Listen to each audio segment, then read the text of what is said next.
جب حضرت یوسف علیہ السلام کی طرف سے وہ قاصد چلا گیا اور بادشاہ مصر ریان بن ولید کو خواب سنایا، بادشاہ نے کہا واہ، اتنے قیمتی انسان کو جیل میں بند کیا ہے۔ ہائے ہائے۔ شمس الائمہ سرخسی رحمت اللہ علیہ اتفاق سے ان کی مبسوط رکھی ہوئی ہیلے کے لیے، شمس الائمہ سرخسی رحمہ اللہ المتوفى 434 ہجری، بادشاہ نے علماء سے کہا ہماری چار شادیاں تو ہوتی ہے اور لڑکیاں ہم کو شہزادوں کو پسند آتی ہے، لے سکتے ہیں؟ علماء نے کہا جی ہاں بالکل، کیوں نہیں، بادشاہ سلامت تو الامر ہے، بادشاہ سلامت تو اصل شارع ہے، اور بادشاہ جو کہے وہی دین ہے، اور آپ بادشاہ ہے۔ فتویٰ لکھا گیا کہ بادشاہ شہزادے اور وزیر کو جو عورت لڑکی پسند ہو اس کے ساتھ نکاح کر لے پیسے دے کر، اور وہ اس کی کنیز ہوگی، اور کنیزوں کی کوئی تعداد نہیں ہے۔ جب فتویٰ بازار چلا گیا، بازار کے لوگوں نے کہا یہ تو تب ہوگا جب شمس الائمہ کہے، عالم تو تم میں شمس الائمہ ہے، باقی تو تم سب اسلام آبادی ہو۔ شمس الائمہ کی خدمت میں بادشاہ نے وزیر، مشیر، سفیر سب کو بھیجا۔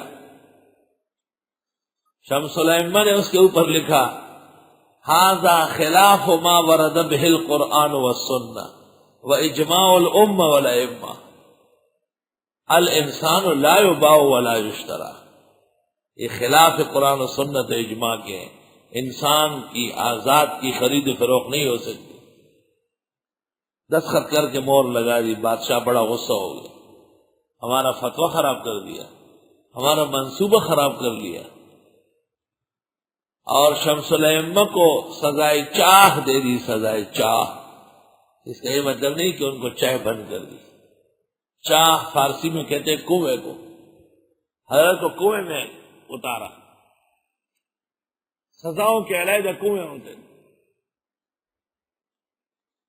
اس دوران اپنے شاگرد کنارے پر آتے تھے اور رسی کے ساتھ روٹی باندھ کے نیچے اتارتے تھے، کتنی تکلیف گزاری ہوگی۔ اور حضرت نے کہا کاغذ قلم بھیج دو، اور وہاں انہوں نے یہ مبسوط لکھی کنویں کے اندر بیٹھ کر 30 جلدوں میں، ایک اندازے کے مطابق 10,000 صفحات۔ اخیر میں لکھتے ہیں شاید یہ کتاب اللہ میری نجات کا سبب بنائے۔ بادشاہ کو ایک اور مسئلہ پیش آیا اور سخت پریشان، ملک کے علماء نے معذرت کی اور کہا کہ جو عالم ہے وہ تو کنویں میں اترا ہے۔ بادشاہ بمام وزیروں کے معافی مانگنے آیا اور حضرت کو باہر لے آیا، مبسوط مکمل ہو گئی کنویں کے اندر۔ اللہ والسابقون الاولون، اور وہ پہلے ایمان لانے والے، نمبر لے جانے والے۔ ہمارا ترجمہ سن لو، والسابقون فی الایمان الاولون فی الانعام والاکرام، وہ پہلے نمبر لے جانے والے، یعنی پہلے ایمان میں، اور نمبر لے جانے والے درجات میں، من المہاجرین والانصار، مہاجر و انصار میں سے، والذین اتبعوہم باحسان، اور وہ جنہوں نے ان کا اتباع کیا احسان کے ساتھ، اخلاص کے ساتھ، رضی اللہ عنہم ورضوا عنہ، راضی اللہ ان سے اور وہ راضی اللہ سے۔ اس آیت کی 2 تفسیریں ہیں، ایک تو یہ کہ سابقین اولین مہاجرین و انصار ہے، اور والذین اتبعوہم ان کے بعد مہاجر و انصار ہے، 2 طبقے ہیں۔ لا یستوی منکم من انفق قبل الفتح وقاتل اولئک اعظم درجۃ من الذین انفقوا من بعد وقاتلوا، سورۃ حدید میں، کلا وعد اللہ الحسنی۔ والذین اتبعوہم، ان اولین کے بعد جو آئے ہیں تو سب صحابہ رضی اللہ عنہ ورضوا عنہ۔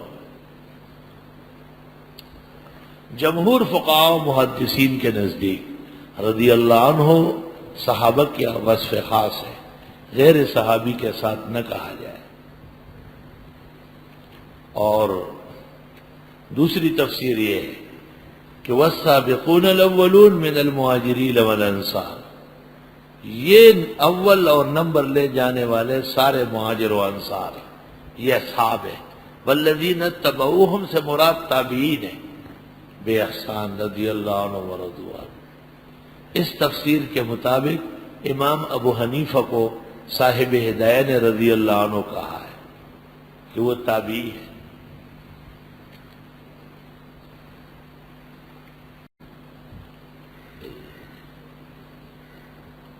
وَأَعَدَّ لَهُمْ جَنَّاتٍ، اور تیار کیے ان کے لیے جنتیں تجری تحتها الانہار، کہ بہے گی اس کے نیچے نہریں، خالدین فیہا ابدا، ہمیشہ اس میں رہیں گے، ذالک الفوز العظیم، یہ کامیابی بڑی ہے۔ وَمِمَّنْ حَوْلَكُمْ مِنَ الْأَعْرَابِ مُنَافِقُونَ، اور تمہارے آس پاس اعراب میں منافق ہے۔ عبداللہ ابن عباس نے کہا ہے کہ 5 قبیلوں میں منافق زیادہ تھے۔ نمبر 1 جوہینہ، نمبر 2 مزینہ، نمبر 3 بنو اشجع، نمبر 4 بنو اسلم، نمبر 5 بنو غفار۔ اخرجہ ابن المنذر عن ابن عباس۔ اعراب کے ان 5 قبیلوں میں منافق تھے۔ ومن اہل المدینہ، اور مدینے میں بھی کچھ ہے، مردو علی النفاق، جو ضد کرتے ہیں منافقت پر، ڈٹے ہوئے ہیں۔ لا تعلمہم، آپ ان کے نہیں جانتے، علم غیب کی نفی، نحن نعلمہم، ہم انہیں جانتے ہیں۔ سنعذبہم مرتین، ان قریب سزا دیں گے دوہری، ثم یردون الی عذاب عظیم، پھر لٹائے جائیں گے بڑے عذاب کی طرف۔